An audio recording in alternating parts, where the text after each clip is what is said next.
പാകിസ്ഥാൻ പ്രതിരോധ മന്ത്രി പറയുകയാണ്, ഇന്ത്യ ഇനി പാകിസ്ഥാനുമായി യുദ്ധത്തിന് വരികയാണെങ്കിൽ ഞങ്ങളെ സഹായിക്കാൻ സൗദി അറേബ്യ ഉണ്ടെന്നാണ് പറയുന്നത്. കാരണം നമുക്കറിയാമല്ലോ, 2 ദിവസം മുൻപ് ഒരു കരാറിൽ പാകിസ്ഥാന് സൗദി അറേബ്യ ഏർപ്പെട്ടിട്ടുണ്ട്. ഇത് പുതിയ വിശേഷമല്ലാണ്.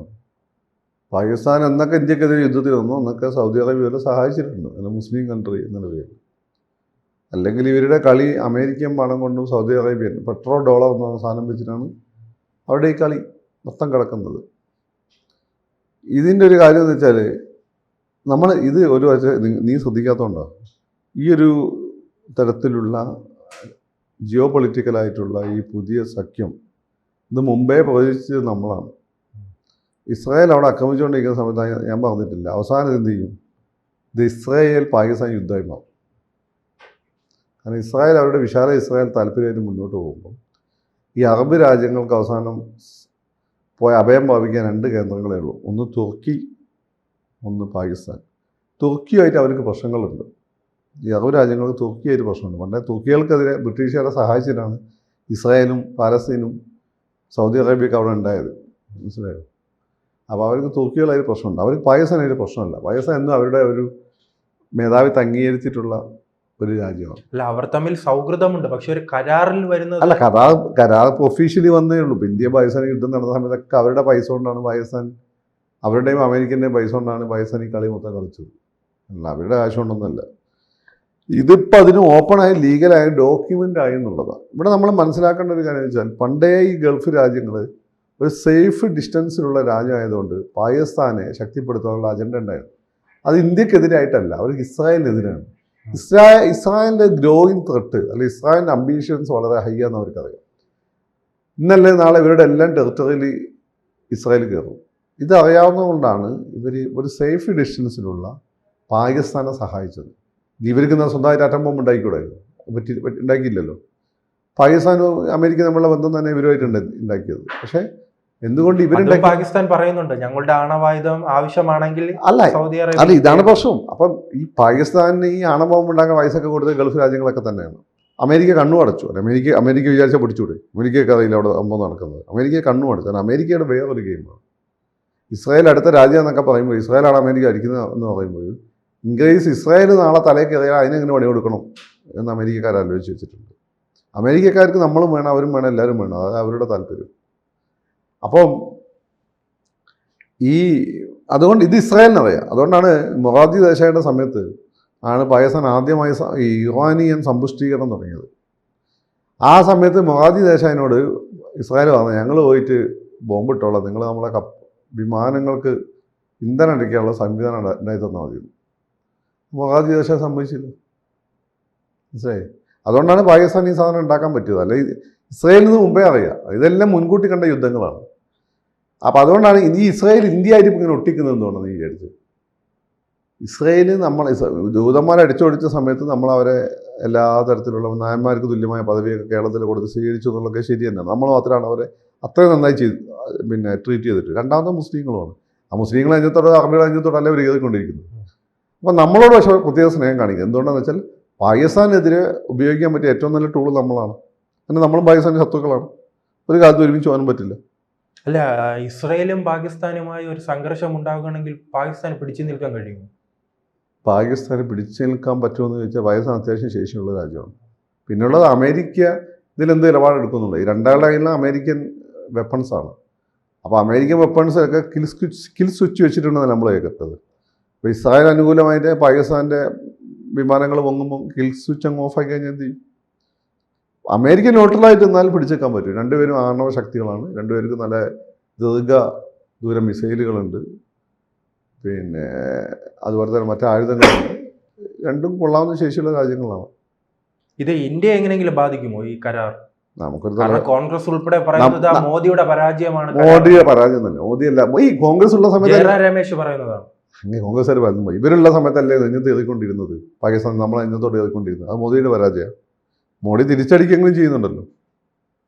ഈ മോഡി മൻമോഹൻ സിംഗ് വാജ്പേയി എന്നൊക്കെ ഉണ്ടായ സമയത്തല്ലേ പാർലമെന്റ് ആക്രമിച്ച് ബോംബെ ആക്രമിച്ചതൊക്കെ. എന്നിട്ടെന്തൊന്നും ചെയ്യാതെ. മാത്രമല്ല, ഇത് വളരെ കാലമായിട്ട് മുമ്പേയുള്ള അജണ്ട. BJPക്ക് ഇത് അറിയാം, മോഡിക്കും ഇത് അറിയാം. പക്ഷേ ഇവരൊക്കെ ആയിട്ട് വ്യാപാര ബന്ധം തകർന്നു കഴിഞ്ഞാൽ നമുക്ക് നഷ്ടം വരും. അതുകൊണ്ട് നമ്മൾ ആ ഒരു രീതിയിലേക്ക് പോവില്ല. പിന്നെ ഇതിലെ മെയിൻ ഉദ്ദേശം നമ്മളല്ല, പാകിസ്ഥാന്റെ ടാർഗറ്റ് നമ്മളായിരിക്കും, പക്ഷെ അവരുടെ ടാർഗറ്റ് ഇസ്രായേലാണ്. അതാണ് അതിൻ്റെ ഒരു പ്രശ്നം. ഇപ്പോൾ മോഡിയുടെ പരാജയം നല്ലത്, ഇത് വളരെ 50 വർഷം കൊണ്ട് വളരെ സ്നോബോൾ ചെയ്ത് ഇന്നത്തെ രീതിയിലെത്തിയാണ്. അല്ല, എന്തെല്ലാം പറയുമ്പോഴും പാകിസ്ഥാന്റെ കണ്ണ് ഇന്ത്യയിലാണല്ലോ. എല്ലാ അല്ല, രാജ്യങ്ങളും പാകിസ്ഥാന്റെ കണ്ണ് ഇന്ത്യയിലാണ്, ഇസ്രായേലിന്റെ കണ്ണ് പിന്നെ സൗദിയിലുമാണ്. അവിടെ അതാണ് പ്രശ്നം. അപ്പോൾ ഈ പ്രശ്നം ഇന്ത്യ പാകിസ്ഥാൻ ഫൈറ്റ് ചെയ്യുന്ന സമയത്ത് അത് മുമ്പും അവർ സഹായിച്ചിട്ടുണ്ട്. ആ സഹായം തുടരുന്നല്ലാതെ ഇനി പ്രത്യേക സഹായം ഒന്നും കിട്ടാൻ പോകുന്നു എനിക്ക് തോന്നുന്നില്ല. അല്ലെങ്കിൽ ഇന്ത്യയോട് അങ്ങനെ കളിക്കാനുള്ളൊരു ധൈര്യവും സൗദി അറേബ്യക്കില്ല. കരാറുണ്ടാക്കി നോക്കണ്ട. അതുകൊണ്ട് സോവിയറ്റ് റഷ്യയും ജർമ്മനിയും കൂടി അനാക്രമ കരാറുണ്ടാക്കി, പരസ്പരം ആക്രമിക്കില്ല. അത് ലംഘിച്ചാണ് 2ാം ലോക മഹായുദ്ധത്തിൽ ഹിറ്റ്ലർ റഷ്യനെ ആക്രമിച്ചത്. അതുകൊണ്ട് ആ യുദ്ധം നീണ്ടുപോയി. അവിടെ തൊട്ടാണ് ഇയാൾക്ക് പരാജയം വരുന്നത്, ഹിറ്റ്ലറിന്. ഹിറ്റ്ലർ 1-2 വർഷം കൊണ്ട് യുദ്ധം തീർക്കണമെന്ന് ചോദിച്ചു. യുദ്ധം 4 വർഷം എടുത്തു. 4 വർഷം എടുത്തപ്പോൾ ഈ അമാനുഷിക സ്വഭാവമുള്ള ശേഷി കിട്ടുന്ന മരുന്നുകൾ കഴിച്ചിട്ട് ജർമ്മൻ സൈനികർ യുദ്ധത്തിൽ വന്നത്. ആ വിക്രമിൻ്റെ സിനിമയിലൊക്കെയുള്ള സ്പീഡ്, നമ്മൾ MDMA ഒക്കെ പോലുള്ള സാധനങ്ങൾ. അപ്പോൾ ഇവന്മാർക്ക് 2 വർഷം കഴിഞ്ഞപ്പോൾ ഇത് തിരിച്ചടിച്ചു തുടങ്ങി. ഇവന്മാരെ പട്ടാളക്കാർ പരസ്പരം യുദ്ധം ചെയ്തു തുടങ്ങി. അങ്ങനെയാണ് അവന്മാർ തോറ്റുപോയത് ആ യുദ്ധത്തിൽ. അപ്പോൾ അതേപോലെ യുദ്ധത്തിൽ അങ്ങനെ കരാറുകൾ ഉണ്ടെന്ന് വിചാരിച്ചിട്ട് അത് ആ രീതി പാലിക്കപ്പെടണമെന്നില്ല. എല്ലാവരും അവരുടെ നിലനിൽപ്പ് നോക്കും. അങ്ങനെ അവരിടപെടുന്നതാണ് ഇന്ത്യ ഇസ്രായേലിനോട് പോയി അവിടെ ചാമ്പിക്കുന്നത്. അത് പിന്നെ ലോകത്തൊരു ആണവ യുദ്ധത്തിൽ, ഇപ്പോൾ ഇന്ത്യ പാകിസ്ഥാൻ തമ്മിലുള്ള യുദ്ധം തന്നെ ആണവ യുദ്ധത്തിലേക്ക് പോകും. അതുണ്ടാകാൻ ലോകം ആഗ്രഹിക്കുന്നില്ല. അപ്പം ഏറ്റവും അവസാനം കണ്ട നിങ്ങൾ ഈ അമേരിക്കയുടെ ഒരു പോളിസി മനസ്സിലാക്കി അവിടെ സിനിമകൾ കണ്ടാവും. മിഷൻ ഇമ്പോസിബിൾ സെക്കൻഡിൽ എന്താ സംഭവിക്കുന്നത്? ഒരു ചാരനായിട്ട് ഒരു AI-നെ ഡെവലപ്പ് ചെയ്യുന്നു. അത് ഇൻഡിപെൻഡൻ്റ് ആയി പോകുന്നു. അത് ഇവിടുന്ന് രക്ഷപ്പെട്ടു സ്വന്തമായി ലോകം കീഴടക്കാൻ ശ്രമിക്കുകയാണ്. ഇന്ത്യയിലെ ഇസ്രായേലിനെയും പാകിസ്ഥാൻ്റെയും ഒക്കെ ആണവായുധങ്ങൾ അവർ സ്വന്തമാക്കുന്നു, അമേരിക്കയിൽ വെച്ച്. അവസാനം അമേരിക്ക കഷ്ടപ്പെട്ട് അപ്പോക്കാലിപ്സ് ഉണ്ടാക്കാതിരിക്കാൻ വേണ്ടിയിട്ട് അമേരിക്ക ഇടപെട്ട് അതിനെ നിർവീര്യമാക്കുന്നതാണ് ആ സിനിമയിലെ കഥ. അത് തന്നെയാണ്. ഒരു ആണവ യുദ്ധം ആരും ആഗ്രഹിക്കുന്നില്ല. അല്ലെങ്കിൽ വേറെ ഏതെങ്കിലും ഗ്രഹത്തിൽ താമസിക്കാനുള്ള വഴി അമേരിക്ക കണ്ടെത്തണം. കണ്ടെത്തിയിട്ടില്ല. അതുകൊണ്ട് അതൊന്നും പേടിക്കണ്ട. പാകിസ്ഥാന്റെ ലക്ഷ്യം എന്താണ്? ചൈനയിൽ സന്ദർശനം പാകിസ്ഥാൻ ലക്ഷ്യം തൽക്കാലം അമേരിക്കയിൽ സന്ദർശനം നടത്തുന്നു, സൗദി അറേബ്യയുമായി സൗഹൃദ നടത്തുന്നു. ഏറ്റവും കോമഡി എന്ന് പറയുന്ന തമാശയുള്ള കാര്യം, ഈ ദോഹയിൽ ആക്രമണത്തിന് ശേഷം ആദ്യം ഓടിയെത്തിയത് പാകിസ്ഥാൻ പ്രധാനമന്ത്രിയാണ്. അല്ല, അതൊക്കെ ഉണ്ട്. അതെന്താ സംഭവം എന്ന് വെച്ചാൽ മോഡി എല്ലാ രാജ്യങ്ങളിലും പോകുന്നു. അവിടെ പോയി മോഡി കാര്യങ്ങളൊക്കെ സാധിച്ചു വരുന്നു. അപ്പോൾ പാകിസ്ഥാൻ ആഗ്രഹമൊക്കെ ചെയ്യണം, അങ്ങനെ അവരുടെ നാട്ടുകാരെ തെറ്റിദ്ധരിപ്പിക്കണം. അതിനു വേണ്ടിയുള്ള പോക്കത്തില്ല. പാകിസ്ഥാൻ ലോകത്ത് ഞങ്ങൾക്ക് സ്വീകാര്യത ലഭിക്കും എന്ന് കാണിക്കാൻ വേണ്ടി. അതിപ്പം പുട്ടിന് അത് ചില സമയത്തൊക്കെ ഭയങ്കരമായിട്ട് ഊഞ്ഞാലായി പോകുന്നുണ്ട്. ആ പുട്ടിൻ, നരേന്ദ്രമോദിയും പുട്ടിനും കൂടി പോകുമ്പോൾ ഇയാൾ നോക്കുന്നത് കണ്ടില്ലായിരുന്നു. ഇന്ത്യ കിട്ടുന്ന സ്വീകാര്യത അവർ കിട്ടുന്നില്ല. അവർ നിലനിൽക്കുന്നത് തന്നെ ഈ മുണ്ടക്കൽ ശേഖരം നിലനിൽക്കുന്നത് എന്തുകൊണ്ടാണ്? മംഗലശ്ശേരി നീലാണ്ടൻ്റെ ശത്രുവൊന്നുമില്ല, മംഗലശ്ശേരി നീലാണ്ടുള്ളതുകൊണ്ടാണ്. അതേപോലെ ഇന്ത്യ ഉള്ളതുകൊണ്ട് മാത്രമേ നിലനിൽക്കുന്ന രാജ്യമാണ് പാകിസ്ഥാൻ. ഇന്ത്യ അങ്ങനെയല്ല. അതേ പിന്നെ ഇന്ത്യ ഈ അമേരിക്കയോ അല്ലെങ്കിൽ യൂറോപ്പിലെ രാജ്യങ്ങളോ ഇന്നത്തെ രീതിയിലാകുന്നതിന് മുമ്പ് തന്നെ ലോകത്തെ വലിയ ഫോഴ്സാണ്. അന്നും തൊട്ട് ഇന്ന് വരെ വലിയ ഫോഴ്സായി നിൽക്കുന്ന ഒരേ രാജ്യം ഇന്ത്യ. നമ്മളെ സംബന്ധിച്ച് ഇവരൊക്കെ ചീള് കേസാണ്. പിന്നെ ഈ ആണവായുധം ഉള്ളതുകൊണ്ട് നമ്മൾ തൽക്കാലം അടങ്ങി നിൽക്കും. കാരണം 2 അങ്ങോട്ടിട്ടാൽ 1 ഇങ്ങോട്ടുള്ള ശേഷി അവന്മാർക്കുണ്ട്. അതൊരു അപകടമാണ്. അത് കണക്കാക്കി തന്നെയാണ് അമേരിക്ക അവന്മാർ ഉണ്ടായിക്കോട്ടെ എന്ന് വിചാരിച്ചത്. ഇതങ്ങനെ പ്രത്യേകിച്ച് ഞെട്ടാന്നില്ല. അതാ പറഞ്ഞത്. ഇപ്പം ഇത് ഈ പാക്കും തള്ളി ആ സിനിമയിൽ നമ്മൾ അരശേഷം ദിലീപിനെ പറയുന്നുണ്ട്. അവൾ മിണ്ടുമെന്ന് നീ എന്താ ഞെട്ടാത്തത്? എനിക്ക് എപ്പോഴും ഞെട്ടേണ്ട ആവശ്യമില്ല. ഇന്ത്യക്ക് ഒരു 50 വർഷം കഴിഞ്ഞ് മുമ്പേ ഇതൊക്കെ അറിയാം. അതുകൊണ്ടാണ് നമ്മളിത് ഞെട്ടാത്തത്. നമ്മൾ വളരെ ചീള് കേസ് എന്ന രീതിയിൽ എടുത്തിട്ടുള്ളൂ. അതിൽ പേടിക്കാനൊന്നുമില്ല.